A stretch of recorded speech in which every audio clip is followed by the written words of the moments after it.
சென்னையில் இருந்து நெல்லை வரையிலான மின்பாதையில் வரும் ஜனவரி முதல் ரயில்கள் இயங்கும் என்று மதுரை கோட்ட மேலாளர் ரஸ்தோகி தெரிவித்துள்ளார்.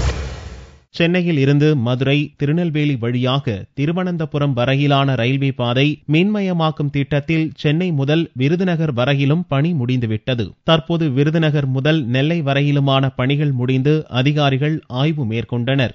ஆய்வு செய்த மதுரை கோட்ட ரயில்வே மேலாளர் ரஸ்தோகி, விருதுநகர், நெல்லை வரையிலுமான மின்மயமாக்கல் பணி முடிந்துவிட்டது என்றும் வரும் 10, 11ஆம் தேதிகளில் பெங்களூரில் இருந்து ரயில்வே பாதுகாப்பு ஆணையர் மிட்டல் ஆய்வு செய்து சான்றளித்த பின்னர் நெல்லை முதல் சென்னை வரையிலும் மின்மயமாக்கப்பட்ட தடத்தில் ரயில்கள் இயக்கப்படும் என்றார். கடந்த திமுக ஆட்சியின் போது குலவணிகர்புரம் மற்றும் தச்சநல்லூரில் புதிய ரயில்வே மேம்பாலம் கட்ட அடிக்கல் நாட்டப்பட்டது. குலவணிகர்புரம் ரயில்வே மேம்பாலம் 25 கோடி ரூபாய் மதிப்பில் கட்ட 2010இல் அடிக்கல் நாட்டப்பட்டது. தச்சநல்லூர் மேம்பால பணி முடிந்துவிட்டது. குலவணிகர்புரம் பாலத்திற்கு இன்னும் பணி துவக்கப்படவில்லை.